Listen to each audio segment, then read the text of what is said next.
Hello every one. So January 29 നടന്ന shift 2 evening ഷിഫ്റ്റിലെ questions ആണ് നമ്മൾ ഡിസ്കസ് ചെയ്യുന്നത്. കമ്പാരിറ്റീവ്ലി ക്വസ്റ്റ്യൻസ് കുറച്ചും കൂടി ഡിഫറൻ്റ് ആണ്. നടന്നിരിക്കുന്ന ബാക്കി ഷിഫ്റ്റുകളെ കമ്പയർ ചെയ്യുന്ന സമയത്ത് ജാനുവരി 29 പേപ്പർ കുറച്ചും കൂടി കമ്പാരിറ്റീവ്ലി ഡിഫറൻ്റ് ആണ്.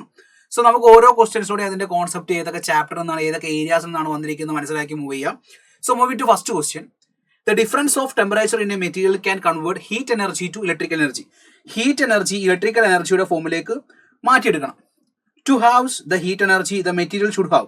ആ മെറ്റീരിയലിന് വേണ്ട പ്രോപ്പർട്ടി എന്താണെന്ന് ചോദിച്ചിരിക്കുന്നത്. സോ നിങ്ങൾ മനസ്സിലാക്കി വെക്കണം, നല്ല ഒരു മെറ്റീരിയൽ നമ്മൾ ഈ ഒരു ഹീറ്റ് എനർജിയെ കംപ്ലീറ്റ്ലി ഇലക്ട്രിക് എനർജി ആക്കി മാറ്റാൻ വേണ്ടിയിട്ട് അതിന് എന്തുണ്ടാവാൻ പാടില്ല?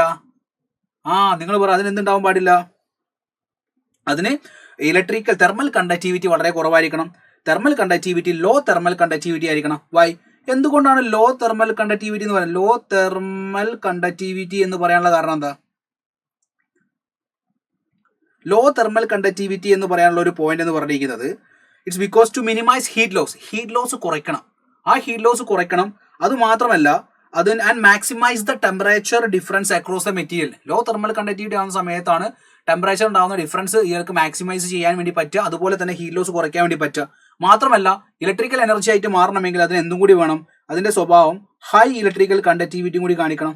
ഹൈ ഇലക്ട്രിക്കൽ കണ്ടക്ടിവിറ്റിയും കൂടി അത് കാണിക്കണം. സോ ഈ ഒരു പോയിന്റ് നിങ്ങളെ മനസ്സിലുണ്ടാവും കേട്ടോ.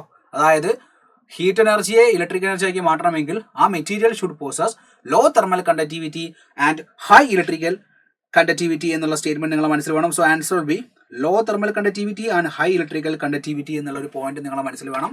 ഹീറ്റ് ലോസ് കുറയ്ക്കുന്ന മെറ്റീരിയൽ ആയിരിക്കണം, അതുപോലെ കറണ്ടിനെ നന്നായിട്ട് കടത്തി വിടുന്ന മെറ്റീരിയൽ ആയിരിക്കണം എന്നുള്ള കാര്യം നിങ്ങളെ മനസ്സിൽ വേണം. സോ ചാപ്റ്റർ എന്ന് പറയുന്നത് തെർമൽ പ്രോപ്പർട്ടീസ് ഓഫ് മാറ്റർ ആണ്. സോ ആ ഒരു കോൺസെപ്റ്റ് നിങ്ങളെ മനസ്സിലുണ്ടാകുമെന്ന് പ്രതീക്ഷിക്കുന്നു. ഈ ഒരു കണ്ടക്ടിവിറ്റിന്റെ ഏരിയ ആണെന്നുള്ള ഒരു കാര്യം ഒന്ന് ശ്രദ്ധിക്കുക. സോ നന്നായിട്ട് റിവൈസ് ചെയ്യുക. ഇനി ആ ടോപ്പിക്ക് ജെഇ ഫേസ് 2 വേണ്ടിയിട്ട് ഫേസ് 2 വരുന്ന സമയത്ത് അടിപൊളിയായിട്ട് പ്രിപ്പയർ ആവുക. ടോപ്പിക്സ് ഒക്കെ മിസ്സാക്കാതെ പഠിക്കുക. All the very best. നമുക്ക് അടുത്ത ക്വസ്റ്റിൽ കാണാം. Thank you.